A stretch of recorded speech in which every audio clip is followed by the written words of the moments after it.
الحمد لله حمدا كثيرا كما أمر ونشهد أن لا إله إلا الله وحده لا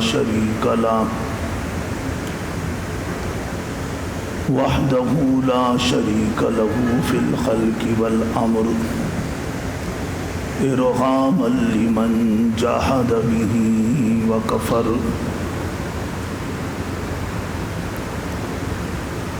ونشهد أن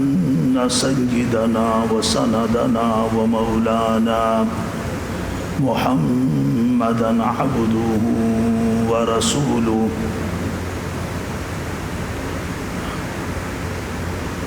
المبعوث إلى الأسود والأحمر لتتميم مكارم الأخلاق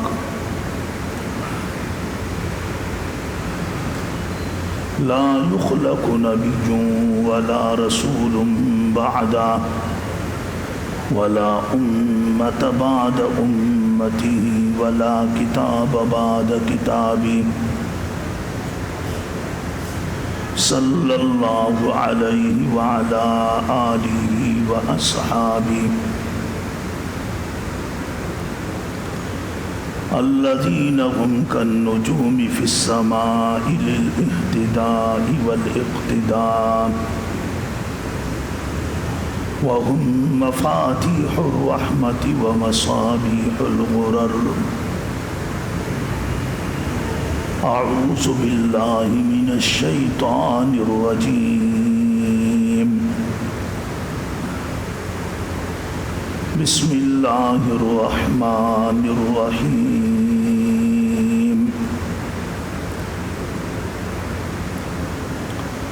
إن الذين قالوا ربنا الله ثم استقاموا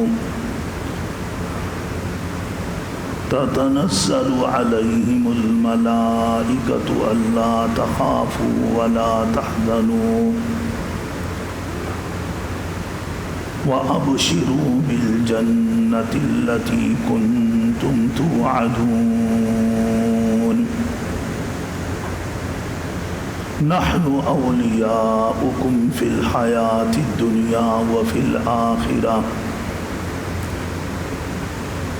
وَلَكُمْ فِيهَا مَا تَشْتَهِي أَنفُسُكُمْ وَلَكُمْ فِيهَا مَا تَدَّعُونَ نُزُلًا مِّنْ غَفُورٍ رَّحِيمٍ صدقت يا رب العالمين.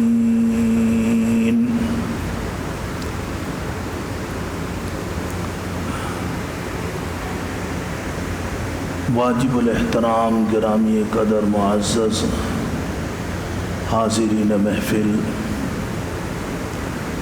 السلام علیکم ورحمۃ اللہ وبرکاتہ۔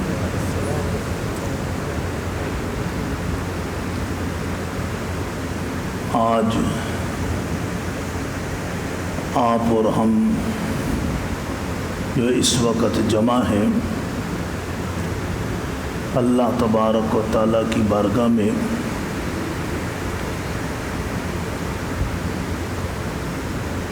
رمضان المبارک کے روزے تراویح ختم قرآن کی توفیق پر شکر گزار ہونے کے لیے، یہ در حقیقت عید الفطر کی جو نماز ہے، یہ رمضان المبارک کا جو بابرکت مہینہ، جس میں اللہ کی رحمتیں اور برکتیں بارش کے قطروں سے بھی زیادہ برستی ہیں، اللہ پاک اپنے بندوں کو نیکی کے مواقع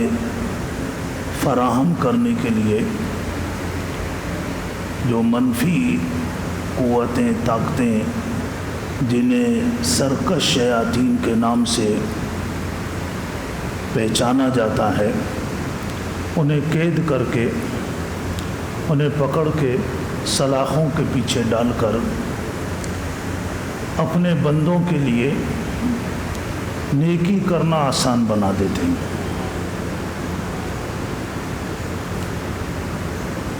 اور نیکی وہ جس کا اللہ نے ہمیں حکم دیا، اللہ کا ایک معمولی سا حکم بھی انسان کی ذات سے پورا ہو جائے، اسے توفیق مل جائے، یہ اس کے لیے بہت بڑی سعادت اور خوش قسمتی کا باعث اور ذریعہ ہے۔ آج اگرچہ اس دنیا میں ہمیں نظر نہیں آتا، لیکن محسوس پھر بھی ہوتا ہے کہ جن لوگوں کو اللہ کی طرف سے نیکی کی توفیق ہوتی ہے، وہ خود بھی محسوس کرتے ہیں، خود تو کرتے ہی ہیں، لیکن ان کو دیکھنے والے دوسرے لوگ بھی محسوس کرتے ہیں کہ اس نیکی کی برکت سے ان کے دلوں میں کتنا اطمینان اور سکون ہے، اور ان کے چہروں پر کتنا وقار اور کتنی انسانیت اور شرافت ہے۔ باقی اس کی پوری حقیقت کہ جو اللہ نے ہمیں اپنا ایک حکم پورا کرنے کی توفیق عطا فرمائی، کہ جب ہم یہ دنیا چھوڑ کر اور اپنی اگلی منزل کی طرف رواں ہوں گے، تو اس وقت پھر اس کی پوری حقیقت کھل کر سامنے آئے گی کہ ایک معمولی سی نیکی آپ کے لیے روشنی کے بلند بلند مینار قائم کر دے گی۔ نورہم یسعی بین ایدیہم و بایمانہم یقولون ربنا اتمم لنا نورنا واغفر لنا انک علی کل شیء قدیر۔ حضور اکرم صلی اللہ علیہ وسلم نے ایک مرتبہ اپنے حلقہ رسالت کے پروانوں کے سامنے قیامت کا تذکرہ فرمایا، اور اس میں لوگوں کے ہجوم کا، جم غفیر کا ذکر کیا۔ حضرت آدم علیہ الصلاۃ والتسلیم سے لے کر قیامت تک آنے والے آخری انسان کا ذکر فرمایا۔ تو ایک صحابی نے کھڑے ہو کر حضور اکرم صلی اللہ علیہ وسلم سے ایک سوال کیا کہ اللہ کے رسول، جب اتنی انسانیت ہوگی تو لوگوں کا ہجوم ہوگا، جہاں نظر ڈالیں گے بس انسانوں کے سر ہی سر نظر آئیں گے، تو اتنے ہجوم میں آپ اپنی امت کو کیسے پہچانیں گے؟ حضور اکرم صلی اللہ علیہ وسلم نے ایک مثال دی، فرمایا کہ دیکھو، اور کسی بندے کے چند ایسے گھوڑے ہوں کہ جن گھوڑوں کی پیشانی سفید ہو اور ان کے ہاتھ پاؤں، یعنی اگلے پاؤں اور پچھلے پاؤں پر بھی سفیدی کے نشان ہوں، پھر وہ چند گھوڑے ایسے گھوڑوں کے اندر مکس ہو جائیں جو سارے کے سارے کالے گھوڑے ہیں، تو بتاؤ وہ بندہ دور سے اپنے گھوڑوں کو پہچان لے گا یا نہیں پہچان سکے گا؟ صحابہ نے عرض کیا وہ تو پہچان لے گا، کیونکہ اس کے گھوڑوں کی پیشانی سفید ہے اس کے گھوڑوں کے ہاتھ پاؤں پر سفید نشان ہیں۔ آپ نے فرمایا کہ اسی طرح اللہ نے میری امت کا امتیاز قیامت کے دن یہ رکھا ہے کہ میرا جو امتی ہوگا اس کے اعضائے وضو قیامت کے دن چمک رہے ہوں گے، اس کی پیشانی چمک رہی ہوگی، اس کا چہرہ چمک رہا ہوگا، اس کے پاؤں چمک رہے ہوں گے، اور اس کے سر پر ایک ایسی نور اور ایسا نور کا تاج ہوگا جو دور سے چمک رہا ہوگا جیسے خاص قسم کی ٹوپی ہوگی، اور اس کے باقی اعضاء بھی چمک رہے ہوں گے جو وضو کے اندر دھلتے ہیں جہاں مسا ہوتا ہے۔ تو فرمایا کہ یہ خصوصیت اللہ نے میری امت کی قیامت کے دن رکھی ہے۔ اگرچہ وضو باقی انبیاء میں بھی رہا، حضرت آدم علیہ السلام نے بھی وضو کیا، حضرت نوح علیہ السلام نے وضو کیا، ان کی امتوں نے وضو کیا، لیکن قیامت کے دن یہ خصوصیت باقی امت کی نہیں ہوگی۔ اس لیے فرمایا کہ جو بندہ یہ چاہتا ہے کہ قیامت کے دن اس کی اس چمک میں زیادہ اضافہ ہو اور زیادہ نمایاں طور پر یہ اس کی چمک نظر آئے، تو اسے چاہیے کہ وضو کو زیادہ سے زیادہ احسن طریقے سے، اکمل طریقے سے کرے، اس کے آداب کا اور اس کے شرائط کا خاص خیال رکھے۔ تو آپ نے اندازہ لگایا کہ یہ وضو کرنا ایک نیکی ہے، اس نیکی کی برکت سے اللہ پاک قیامت کے دن جہاں انسان کا سوائے اپنے نیک عمل کے کوئی سہارا نہیں ہوگا، خون کے رشتے آنکھیں پھیر لیں گے، اور دوستیاں جو ہم نے آج دنیا میں قائم کی ہیں، جن دوستوں کی وجہ سے ہماری نمازیں رہ جاتی ہیں، جن دوستوں کی وجہ سے ہم اللہ کے احکامات پامال کر جاتے ہیں، یہ دوستیاں تو ساری کی ساری عداوت کے اندر تبدیل ہو جائے گی،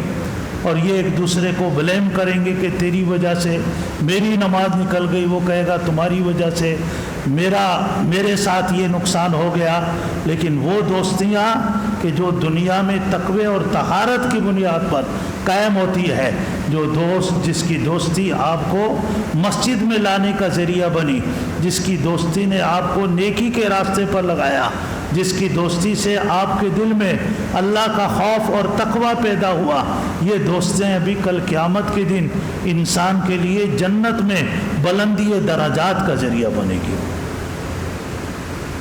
اس لیے آج ہمیں سوچنا چاہیے کہ ہم اپنی زندگی کے یہ قیمتی لمحات کہاں گزار رہے ہیں، سوچنے کی۔ حضور اکرم صلی اللہ علیہ وسلم کے ایک رضاکار جنہیں سیدنا ابو ہریرہ رضی اللہ تعالیٰ عنہ کے نام سے یاد کیا جاتا ہے، آپ کی محفل میں تھوڑی دیر ہوئی تھی کہ اٹھ کر گئے تھے، واپس روتے ہوئے آ گئے۔ آپ نے پوچھا ابو ہریرہ کیا بات ہے، رو کیوں رہے ہو؟ کسی نے مارا ہے؟ کسی نے کوئی نامناسب جملہ کہا ہے؟ عرض کیا حضور کسی اور نے تو نہیں مارا ہے، لیکن میری ماں ہی نے مجھے مارا ہے، اور ماں ہی نے سخت جملے کہے اور بازو سے پکڑ کے گھر سے باہر نکالا ہے۔ آپ نے فرمایا کیا کوئی تم نے اپنی ماں کی گستاخی کی ہے، کوئی بے ادبی کی ہوگی؟ عرض کیا نہ کوئی گستاخی کی نہ کوئی بے ادبی کی، لیکن حقیقت یہ ہے کہ میری ماں ابھی تک مشرکہ ہے،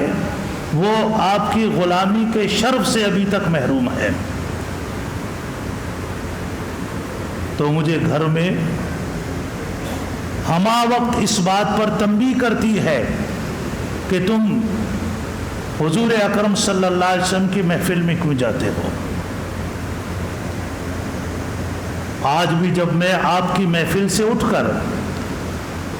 اپنے گھر پہنچا تو میری ماں نے مجھ سے پوچھا کہاں تھے اتنی دیر؟ میں نے عرض کیا کہ میں رحمت للعالمین صلی اللہ علیہ وسلم کے قدموں میں بیٹھا